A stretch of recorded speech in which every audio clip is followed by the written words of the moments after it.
Assalamualaikum warahmatullahi wabarakatuh. Alhamdulillah. Alhamdulillahilladzi bini'matihi tatimmus salihat.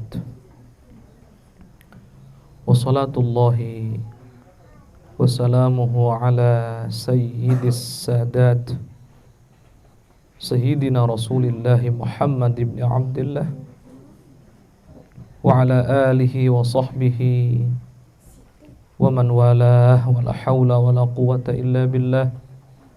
Allahumma ya Rabbana ij'al jam'ana hadha jam'an marhuma wa tafarruqana min ba'dihi tafarruqan ma'suma.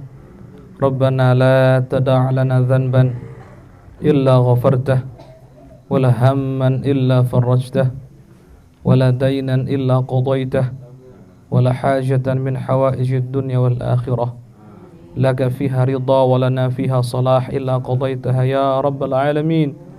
سبحانك لا علم لنا إلا ما علمتنا إنك أنت العليم الحكيم ولا حول ولا قوة إلا بالله العلي العظيم. أما بعد. Ya Allah muliakan, yang kita cintai, kita rindukan, gurunda kita Buya Yahya beserta keluarga. Mari kita doakan dari majelis mulia ini, semoga Allah Subhanahu wa taala senantiasa menjaga beliau. Semoga Allah Subhanahu wa taala senantiasa memberikan segala kebaikan kepada beliau, kebaikan duniawi, kebaikan ukhrawi. Dan semoga Allah Subhanahu wa taala menganugerahkan kepada gurunda kita keistiqomahan dalam dakwahnya, kemudahan dalam segala urusan-urusannya, panjang umur dalam ketaatan serta sehat walafiat. Ya Allah muliakan, ya Allah muliakan yang kami cintai, para hadirin, para pemirsa dimanapun Anda berada. Alhamdulillah, pada kesempatan kali ini kita dipilih oleh Allah Subhanahu wa taala untuk bisa memasuki satu pintu, yaitu pintu ngaji, pintu ilmu. Kita memohon kepada Allah semoga pintu ini pada akhirnya atau pungkasannya adalah surganya Allah Subhanahu wa ta'ala. Dan insyaallah pada kesempatan kali ini kita akan memulai kajian kita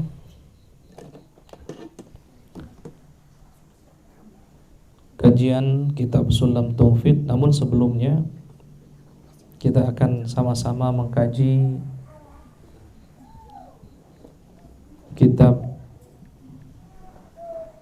Risalatul Mu'awanah yang ditulis atau disusun atau dikarang oleh Imam Abdullah bin Alamil Haddad. Kita sudah membahas tentang bab yakin. Maka pada kesempatan kali ini pembahasan kita adalah bab niat.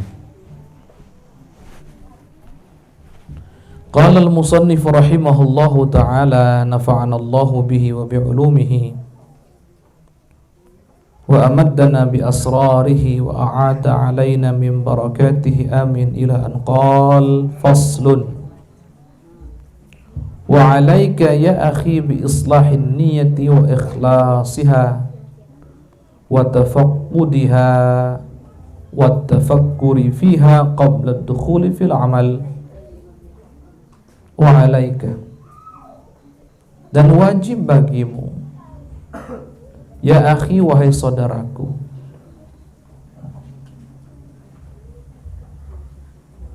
bi islahil amal, bi islahin niyah. Ini kenapa ini? Bi islahin niyah, wajib bagimu wahai saudaraku, bi islahin niyah, memperbaiki niat, wa ikhlasiha, dan mengikhlaskan niat untuk Allah Subhanahu wa taala, wa tafaqqudiha, dan mengecek, mengontrol niat tersebut di hati kita, wa tafakkuri fiha, juga merenungkan niat tersebut qabla dukhuli, semua itu memperbaharui atau membenahi niat, mengikhlaskan niat, kemudian mengontrol, mengecek niat, kemudian merenungkan niat, itu semuanya qabla dukhuli fil amal, sebelum masuk ke dalam amal. Baik. Yang kita akan bahas ini adalah bab niat, para bapak, para ibu semuanya. Ada banyak orang kurang perhatian terhadap niat, menganggap enteng, menganggap remeh namanya niat. Padahal yang namanya niat itu punya peran penting, punya kedudukan penting di dalam sah dan tidak sahnya amal, juga di dalam diterima dan tidak diterimanya amal, juga di dalam menghasilkan banyak dan sedikitnya pahala. Ini kenapa dibenahi Soleh? Kenapa? Sonnya kenapa? Tadi bener kok, sekarang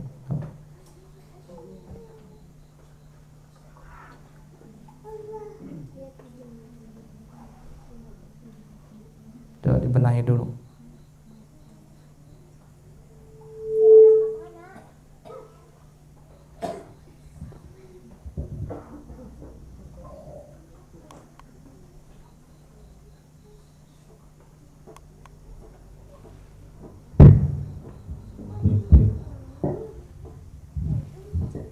Ini bukan dari mikrofonnya, soundnya ini. Ini mikrofonnya sudah bagus, tinggal soundnya kenapa ini? Bukan mikrofon, sound. Matikan itu, matikan.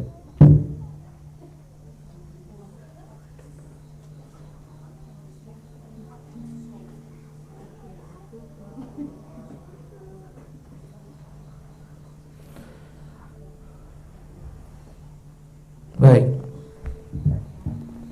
Sambil dibenahi kita lanjutkan. Banyak orang yang tidak perhatian terhadap niat, mungkin meremehkan niat. Padahal namanya niat itu seperti akan kita sama-sama baca, sama-sama kaji, punya pengaruh yang sangat besar terhadap yang pertama, sah dan tidak sahnya amal. Bapak ibu sholat, kemudian rukunnya benar sempurna, syarat-syaratnya terpenuhi, perkara-perkara yang membatalkannya dihindari. Cuman ada satu dari rukun tersebut yang minus. Apa itu? Niatnya. Kira-kira sah tidak sholatnya? Enggak sah.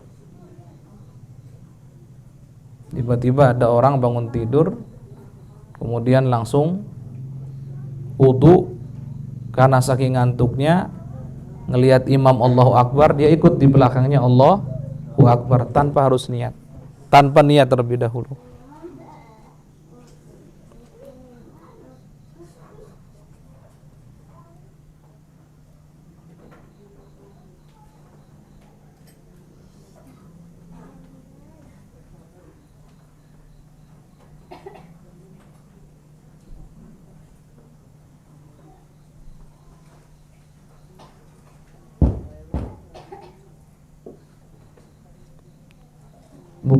Bukan mikrofon, tapi soundnya. Mikrofonnya sudah bagus. Itu ada kesalahan itu.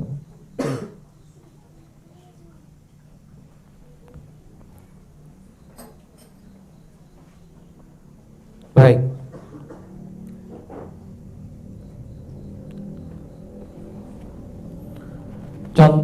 Ada orang dia sholat sempurna, sholatnya maksudnya sempurna itu bagus, rukun-rukunnya semuanya lihat terlaksana, kecuali satu yang tidak ada. Apa itu? Niatnya.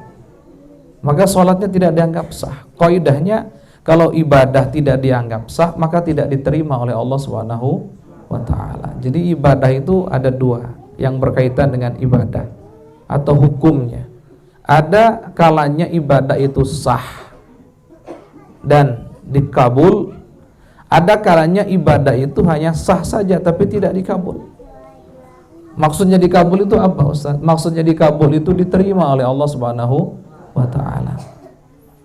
Dan ibadah yang ada pahalanya itu kalau diterima oleh Allah. Kalau tidak diterima, tidak ada pahala itu. Awas, hati-hati.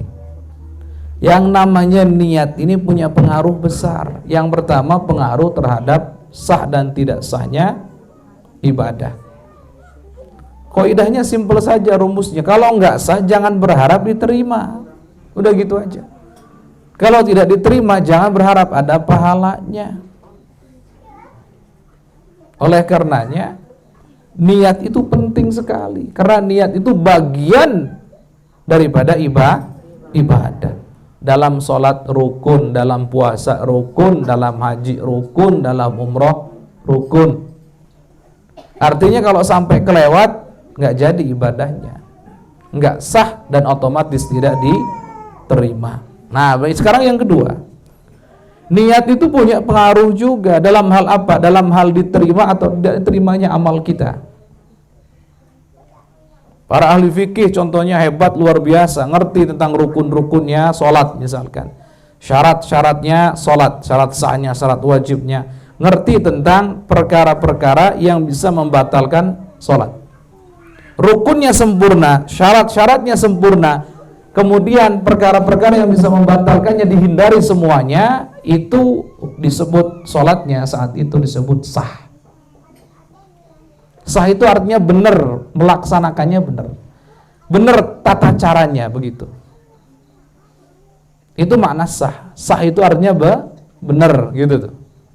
Sholatnya sah berarti sholatnya benar. Puasanya sah berarti benar.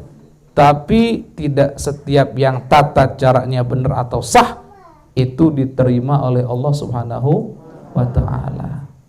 Terus apa dong Ustadz syarat supaya diterima? Nomor satu paling utama supaya ibadah kita diterima oleh Allah adalah niat yang tulus karena Allah. Masya Allah. Makanya Imam Ibn Athaillah As-Sakandari mengingatkan, bisa jadi kata beliau, pintu ketaatan itu dibuka untuk kita, tapi tidak dengan pintu qabul diterima oleh Allah. Nah, makanya kalau kita kok sudah lihat ini, lihat keadaan kita saat ini, kalau kita kok belum senang yang namanya taat, maka ayo berupaya untuk bisa taat dan senang taat. Kalau sudah kita kok taat, senang sholat, senang ngaji, senang puasa, jangan puas sampai di situ. Masih ada tugas supaya ibadah diterima. Apa itu tugas kita?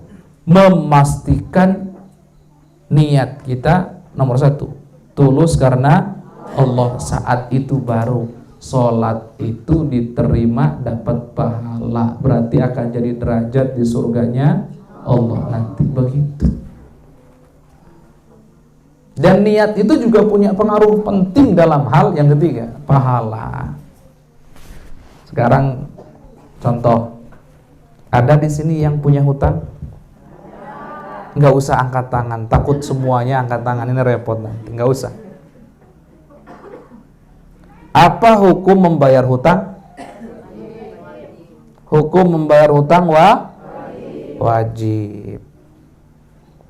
Wajib itu apa maknanya? Banyak orang mengatakan wajib itu maknanya adalah kalau dilakukan dapat pahala, kalau ditinggalkan dapat dosa. Sebetulnya itu bukan makna wajib, tapi tanda-tandanya wajib. Karena perkara wajib itu maknanya adalah apa yang diperintahkan oleh Allah atau oleh Rasulullah, perintah yang kuat, itu makna wajib. Contoh, bayar hutang, hukumnya wajib. Kenapa? Karena Allah perintahkan, karena bagian Nabi perintahkan. Dan perintahnya kuat, selesai, berarti harus dilakukan. Berarti wajib harus dilakukan. Tapi yang bayar hutang tanpa niat karena melaksanakan kewajiban dari Allah, nggak dapat pahala. Loh, iya tak Ustaz? Iya. Walaupun hutangnya 1 miliar, dibayar 1 miliar, tapi nggak niat untuk melaksanakan perintah Allah, nggak dapat pahala apa-apa. Cuman lunas hutang saja. Supaya dapat pahala bagaimana? Perlu adanya niat. Maka niat ini berpengaruh ada pahalanya atau tidak. Ini hati-hati, ini penting sekali bab niat ini, makanya ini. Baik, meninggalkan keharaman seperti zina, naudzubillah, seperti membunuh, naudzubillah, seperti minum minuman keras, naudzubillah, seperti menggunjing, naudzubillah. Itu hukumnya apa? Meninggalkannya hukumnya apa? Meninggalkannya hukumnya wajib. Melakukannya haram. Meninggalkannya wajib. Baik, sekarang kita duduk di tempat ini berarti otomatis meninggalkan keharaman. Tapi apa otomatis dapat pahala meninggalkan zina, meninggalkan membunuh, meninggalkan mencuri, meninggalkan mabuk-mabukan, meninggalkan mengunjing? Apa dapat pahala itu semuanya? Jawabannya tidak. Nah, terus katanya Ustadz, wajib itu kalau dilakukan dapat pahala. Kebalikannya, haram kalau ditinggalkan dapat pahala. Kan katanya begitu. Iya, tapi ada syarat itu ibu bapak. Syaratnya apa? Harus ada niat. Jadi kalau bapak ibu semuanya diem di tempat ini, Masya Allah, niatnya meninggalkan kemaksiatan yang disebutkan tadi itu, ngalir keran pahalanya. Ninggalkan berzina, ngalir pahalanya. Niat ninggalkan mencuri, niat ngalir pahalanya. Niat meninggalkan menggunjing, ngalir pahalanya. Masya Allah, luar biasa. Itu karena apa? Karena berkat niat. Makanya jangan entengkan urusan niat. Niat berpengaruh pada sah ibadah. Niat berpengaruh pada diterima dan tidak diterimanya amal ibadah. Niat berpengaruh kepada dapat tidaknya pahala. Yang kedua, banyak dan tidaknya pahala. Gimana Ustaz banyak dan tidak pahala? Gini, semakin banyak niat di dalam hati kita, maka semakin banyak pula pahala yang kita dapat. Ibu datang ke tempat ini, niatnya cuma pengen nuntut ilmu. Berarti ada berapa niatnya? 1. Dapat pahala enggak? Dapat. Beda dengan yang datang ke tempat ini, pertama niat pengen nuntut ilmu, kedua niat pengen silaturahim dengan orang-orang soleh-solehah. Karena umumnya yang hadir di majelis ilmu adalah orang soleh. Yang di sini insya Allah soleh-solehah semuanya. Pengen silaturahim. Ketiga, niat pengen menyenangkan saudara. Nanti kalau ketemu saya mau buat senang dia. Keempat, niat pengen, saya pengen sedekah lah, pengen ngasih apa ke saudara saya ketika di majelis sana, dan seterusnya. Semakin banyak niat, semakin banyak pahala. Berarti niat punya pengaruh penting terhadap banyak dan tidak banyaknya pahala. Itu hebatnya niat itu. Nah sekarang coba, bedanya orang bodoh dengan orang alim yang mengamalkan ilmunya. Kalau orang bodoh beramal segitu hebatnya, sholat, puasa, karena dia salah prakteknya, niatnya nggak bener, nggak dapat apa-apa. Itu bahayanya. Ada orang contohnya rajinnya luar biasa, tapi sholatnya salah caranya. Sah nggak? Nggak sah. Dapat pahala? Nggak ada. Tapi orang yang tahu, yang ngerti ilmunya, tidurnya bisa berpotensi dapat pahala. Ustadz, gimana itu tidur dapat pahala? Gampang, lupa. Tidur dapat pahala itu tidurnya niat yang pertama. Yang punya pasangan niat tidur untuk membuat senang pasangannya. Loh, iya. Ibu emang kalau suaminya tidur di luar senang nggak, Bu? Suaminya nggak tahu kemana begitu, ibu tidur sendirian senang nggak? Berarti kalau tidur bareng suami menjadi senang. Suaminya niat, saya niat tidur untuk menyenangkan istri, dapat pahala tuh tidurnya. Yang kedua, saya niat tidur untuk menghindari kemaksiatan. Kenapa? Kalau saya nggak tidur bangun keluar banyak maksiat di luar, dapat pahala. Hebat itu. Padahal tidur, selama tidur dapat pahala. Itu hebatnya, Bu. Ini hebatnya niat, dahsyatnya niat ini luar biasa ini. Ini dahsyatnya niat. Maka jangan diremehkan, jangan dientengkan namanya niat. Baik, sekarang kita baca. Itu tadi muqaddimah tentang niat.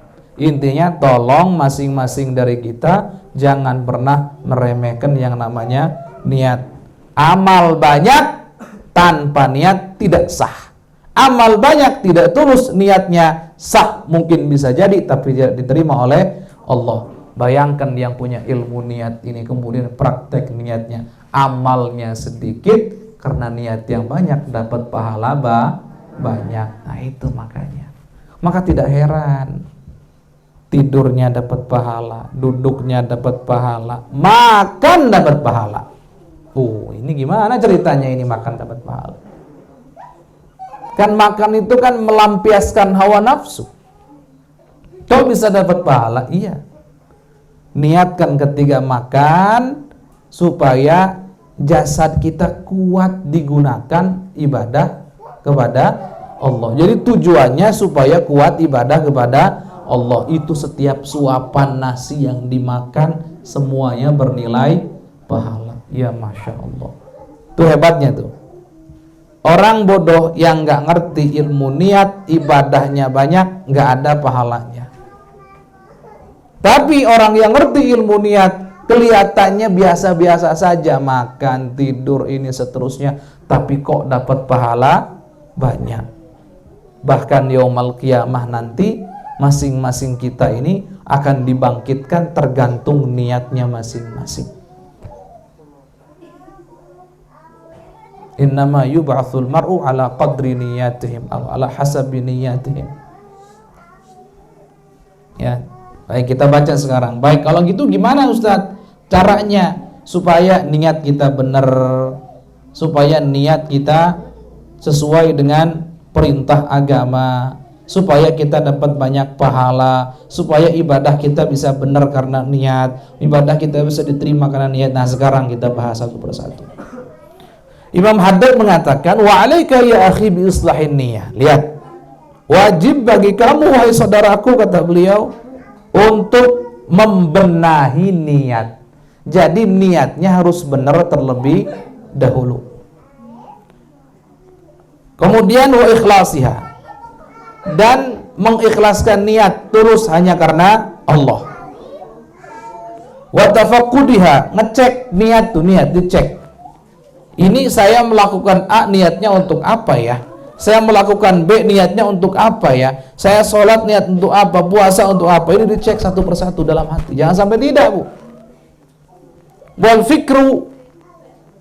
fikri fiha, juga direnungkan. Jadi ada saat di mana kita ngontrol, ngecek niat kita. Ada saat di mana kita merenungkan, selama ini niat saya karena apa? Sholat karena apa? Ngaji karena apa? Kemudian hidup dengan suami selama ini karena apa? Apa karena uangnya? Atau karena apa? Dan seterusnya. Ini satu persatu dicek. Nanti kita ini lihat. Kita runut satu-satu. Kenapa? Itu semuanya harus dilakukan sebelum kita beramal. Jadi nih sebelum sholat ya, seharusnya sebelum kita sholat, maka luruskan dulu niat sebelum sholat. Buang niat-niat yang akan menghalangi kita dari mendapatkan keridhaan Gusti Allah. Buang semuanya sudah. Pengen A, pengen B, pengen C, semua bertentangan dengan perintah Allah. Coret semuanya. Luruskan dulu. Jangan sampai melenceng ini niat nih. Makanya luruskan dulu, perbaiki dulu, benahi dulu niatnya. Ini ada isyarat Bapak Ibu semuanya, bahwa manusia pada umumnya dalam hal niat kebanyakan melenceng. Makanya perintah pertama dari beliau itu supaya kita membenahi niat, karena umumnya kita ini niatnya melenceng. Kenapa? Karena kita punya penyakit hati. Karena ada penyakit hati, jadi pengennya sesuai dengan hawa nafsu, bukan pengen sesuai dengan apa yang diperintahkan Allah. Rusaknya kita di situ. Coba kita evaluasi, coba kita lihat ke belakang. Apakah betul sholat kita karena Allah? Apakah betul zakat kita contoh karena Allah, puasa kita karena Allah, atau karena hal yang lain? Kebanyakan niat itu susah untuk lurus itu. Kebanyakan normalnya manusia melenceng niatnya. Maka nomor satu, ayo luruskan niat. Jadi sebelum Allahu Akbar sholat, luruskan dulu niatnya.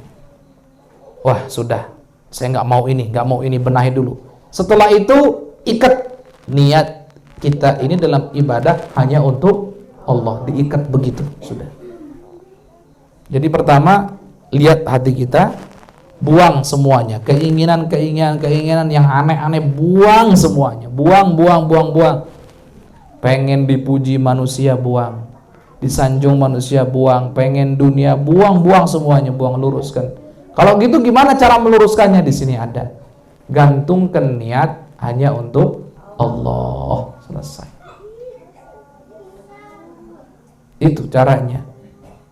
Dan sudah, ini sudah lurus nih, sudah lurus lillahi ta'ala, baru lakukan sholatnya. Tapi juga jangan nunggu begini, saya Ustaz belum ikhlas, kalau gitu nggak usah sholat, nggak begitu. Sambil berusaha untuk ikhlas, tulus karena Allah, sambil terus lakukan amal ibadah, karena nggak gampang orang ikhlas itu, nggak mudah orang ikhlas itu. Berat orang ikhlas itu, sulit orang ikhlas itu. Makanya kalau kita ini saya belum bisa ikhlas Ustaz, apakah saya nggak usah ibadah karena belum ikhlas? Nggak begitu. Lakukan ibadah sambil benahi niat, ikhlaskan karena Allah. Kemudian jangan salah, kalau saya sudah tulus Ustaz, kalau begitu sudah bebas. Enggak, senantiasa cek hati kita, ini lurus bener-bener apa enggak ini? Ini terus-terusan lurus atau awalnya lurus kemudian melenceng lagi, kan bisa jadi. Maka perlu dicek terus, dikontrol terus yang namanya niat itu. Ya, jadi ingat kenapa kok ini penting mengikhlaskan niat, mengecek niat, merenungkan niat, membenahi niat. Kenapa ini penting sebelum beramal? Tadi sudah dijelaskan. Beliau mengatakan di sini fa innaha asasul amal, karena yang namanya niat itu adalah pokok dasar sebuah amal ibadah. Kalau ini pokok dan dasarnya persis seperti kita membangun rumah. Bangun rumah kalau nggak ada pondasi kira-kira benar atau enggak benar. Persis ibadah tanpa niat juga tidak benar. Sudah. Makanya yang dibenahi pertama kali adalah niatnya. Wal a'malu tabi'atun laha hasanan wa qubhan, atau husnan wa qubhan. Bukan hasan, husnan wa qubhan, wa sihhatan wa fasada. Yang namanya amal-amal soleh itu ngikut yang namanya niat. Dalam hal apa? Husnan wa qubhan. Kalau niatnya benar, amalnya ikut benar. Kalau niatnya nggak benar, amalnya juga tidak benar. Udah gitu aja, simpel. Wasihatan wa fasada, lihat sah dan tidak sahnya. Kalau niatnya benar, ibadahnya sah. Kalau niatnya nggak benar, ibadahnya tidak sah. Begitu aja, sudah simpel. Jadi jangan dibalik, ibadahnya benar pasti niatnya benar. Enggak. Kalau ibadahnya baik, berarti niatnya juga baik. Enggak, yang benar adalah kalau niatnya benar, ibadahnya benar. Kalau niatnya baik, ibadahnya juga berubah menjadi baik. Selesai. Nah itu, jangan salah itu. Makanya baginda Nabi mengatakan, innamal a'malu binniyat. Sesungguhnya amal itu tergantung niatnya. Dalam hal apa? Sahnya, diterimanya, dan dalam hal dapat pahala atau tidak, dijelaskan tadi sudah. Wa innama likulli imrin ma nawa, dan sesungguhnya masing-masing dari setiap manusia hanya akan mendapatkan apa yang dia niatkan. Ibadahnya banyak, niatnya nggak benar, yaumal qiyamah nggak dapat apa-apa. Ibadahnya nggak begitu banyak, tapi niatnya benar, niatnya malah banyak, dia yang akan kaya raya yaumal qiyamah. Ini benerin nih niat nih. Penting sekali ini. Ini pondasinya amal bab niat ini. Makanya beliau mengatakan fa'alaika alla taqula qawlan wa la ta'mala 'amalan wa la ta'zima 'ala amrin illa wa takunu nawiyan bidzalika at-taqarruba ila Allah. Oleh karenanya kata beliau, jangan sampai kita mengeluarkan ucapan, mengamalkan amalan, kemudian menginginkan melakukan sesuatu, keinginan yang kuat, kecuali kita sudah niat untuk mendekatkan diri kepada Allah yang satu. Kemudian wabtigha bidzalika wabtigha tsawabil ladzi rattabahu subhanahu wa ta'ala 'alal amril manwi min babil minnati wal fadl. Kemudian niat untuk mendapatkan pahala dari Allah subhanahu wa ta'ala. Jadi itu. Nah, sekarang kita sudah tahu betapa penting urusan niat. Pertanyaannya, niat itu apa? Nah itu, niat itu apa? Terus kalau seandainya kita sudah niat kemudian nggak sempat beramal, bagaimana?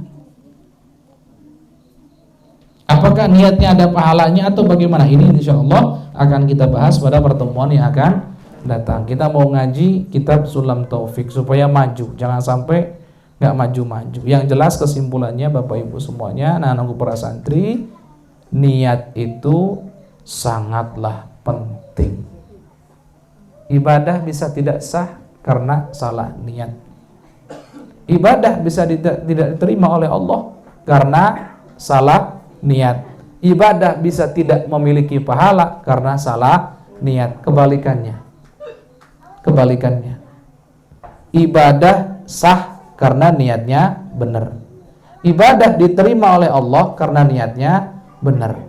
Ibadah bisa mengandung dan mengundang banyak pahala karena niatnya benar. Bahkan jangankan ibadah, bukan ibadah pun, makan, tidur itu bukan ibadah. Menikah itu bukan ibadah pada dasarnya, hukum asalnya.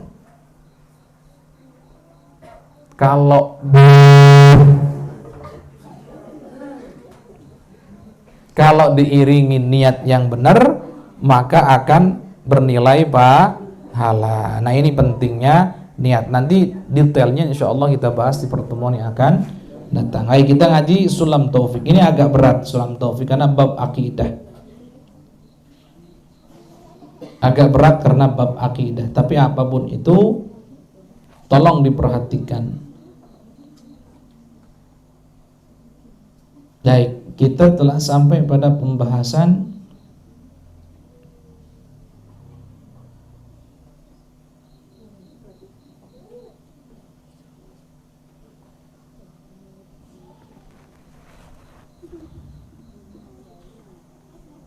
mausufun bi kulli kamalin munazzahun an kulli naqsin. Yang bawa kitabnya boleh dilihat.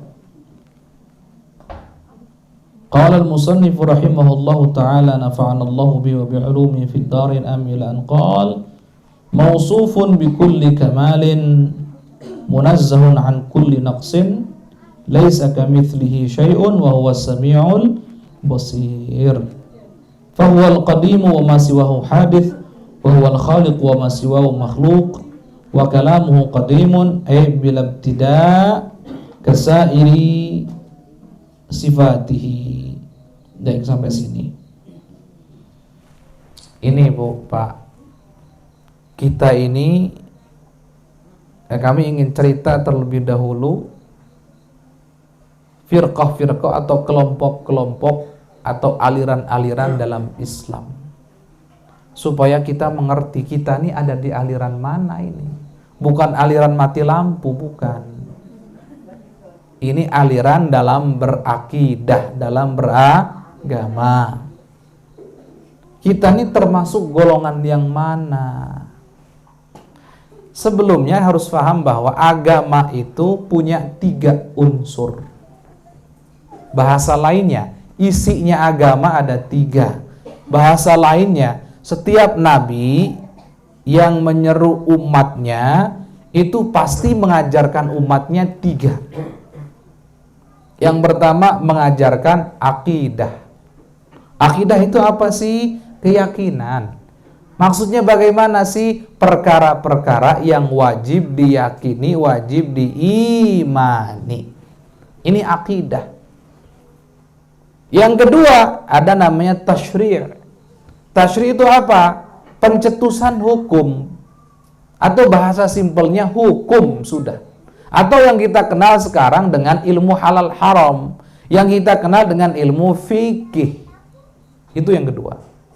Kemudian yang ketiga adalah akhlak, perangai yang baik, watak yang baik, karakter yang baik, sifat yang akhlak baik. Jadi agama kita ini 3 isinya. Isinya. Dari 3 ini 2 tidak boleh berubah. Dari nabi ke nabi sama ajarannya, tidak berubah. Dari mulai Nabiullah Adam sampai bagian Nabi Muhammad gak berubah. 2 gak berubah. 1 berubah-ubah sesuai dengan keadaan dan kemaslahatan setiap umat masing-masing. Apa 2 perkara yang tidak berubah ini? Yaitu akidah dan akhlak. Itu gak berubah. Contoh akidah, wajib meyakini bahwa alam semesta ini ada penciptanya. Namanya adalah Allah. Ini wajib diyakini, berarti ini urusan akidah. Tidak pernah berubah dari zaman Nabiullah Adam sampai baginda Nabi. Alam semesta ini diciptakan oleh Allah. Allah Maha Tunggal, nggak berubah. Semua nabi pasti berkata seperti ini. Nggak boleh ada perbedaan di sini, nggak boleh. Kenapa? Karena tugasnya Nabi untuk perkara akidah hanya menyampaikan informasi fakta yang terjadi.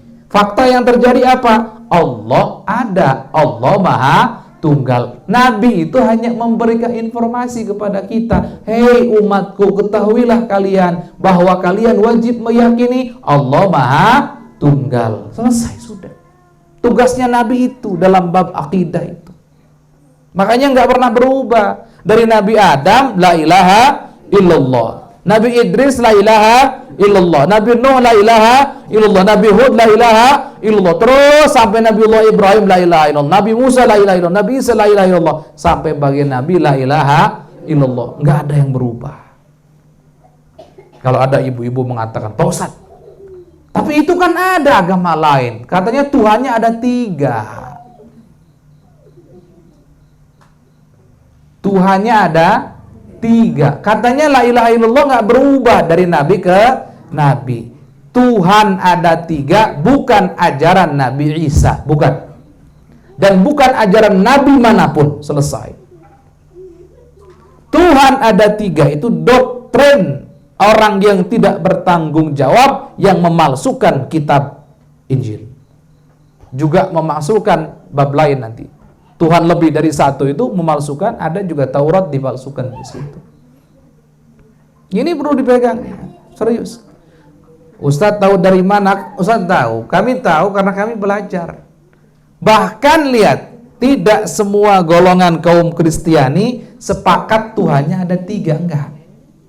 Bahkan banyak sekali di antara ilmuwan-ilmuwan mereka mengingkari kebenaran ayat dalam Injil yang menyatakan Tuhan ada 3, alias itu palsu buatan orang tertentu. Selesai. Berarti kalau begitu Tuhan tetap satu. Bahkan dikatakan dalam sejarah banyak sekali dari kalangan Yahudi Nasrani, ulama-ulama mereka, ilmuwan-ilmuwan mereka saat bagian Nabi diutus menjadi Nabi, mereka langsung masuk Islam kok, banyak. Kenapa? Karena mereka mendapati kesamaan dan mereka diperintahkan untuk ikut baginda Nabi, kan begitu, selesai. Jadi kerusakan dalam agama sehingga jadi berbeda itu buat-buatan manusia. Orang yang tidak bertanggung jawab. Pada hakikatnya bab akidah itu sama dari Nabi ke Nabi. Baik, yang tidak berubah yang kedua adalah bab akhlak. Ini nggak berubah ini. Ini memang pelajaran anak-anak kuliah, Ibu, tapi nggak apa-apa disampaikan. Karena kami yakin orang pintar semuanya di sini. Cerdas semua di sini. Pokoknya kalaupun kurang ngerti sudah. Iya gitu, ngangguk-ngangguk saja. Iya gitu. Baik, ini yang kedua yang tidak berubah-ubah dari zaman ke zaman, nabi ke nabi adalah akhlak. Dari zaman Nabi Adam sampai sekarang yang namanya membunuh diharamkan. Ada nggak syariatnya nabi tertentu yang namanya membunuh itu dihalalkan? Nggak ada. Dari zaman Nabi Adam membunuh orang lain tanpa hak diharamkan, nggak boleh. Syariatnya Nabiullah Idris dan seterusnya sampai syariat bagian Nabi, membunuh itu dilarang, diharamkan, dilarang dan diharamkan. Mencuri, ini kaitan dengan akhlak, dengan moral yang bejat. Lihat, dari zaman Nabiullah Adam sampai detik ini namanya mencuri pasti dilarang. Nggak ada nabi yang memperbolehkan mencuri, itu nggak ada, nggak mungkin.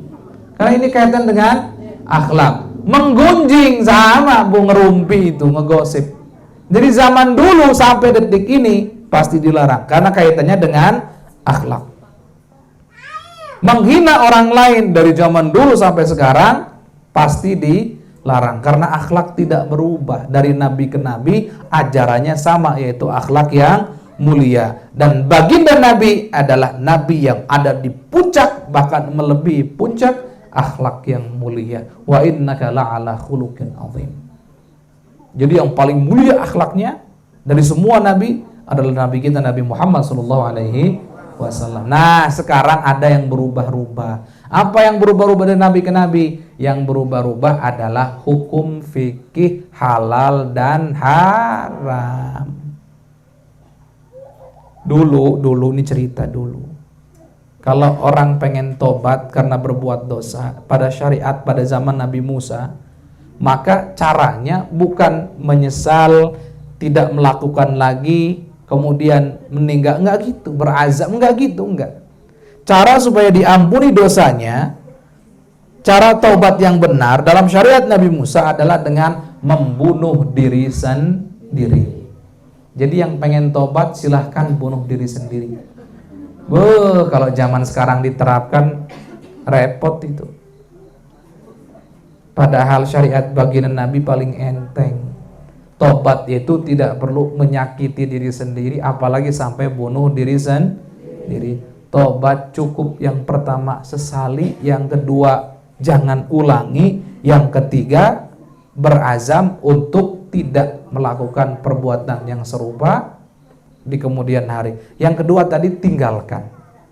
Baik, simple tobat di syariat Nabi Muhammad itu. Zaman dulu yang namanya harta rampasan perang nggak boleh. Zaman bagian Nabi harta rampasan perang diperbolehkan, dan begitu seterusnya. Ini berubah-ubah tergantung situasi dan kondisi masing-masing umat tersebut. Begitu namanya syariat itu. Baik, sekarang kita mau belajar yang mana? Belajar akidah. Berarti akidah itu adalah perkara yang wajib kita imani. Apa saja itu Ustadz yang wajib kita imani? Sekarang yang kita baca di sini adalah wajib kita meyakini bahwa Allah Subhanahu wa taala Maha sempurna.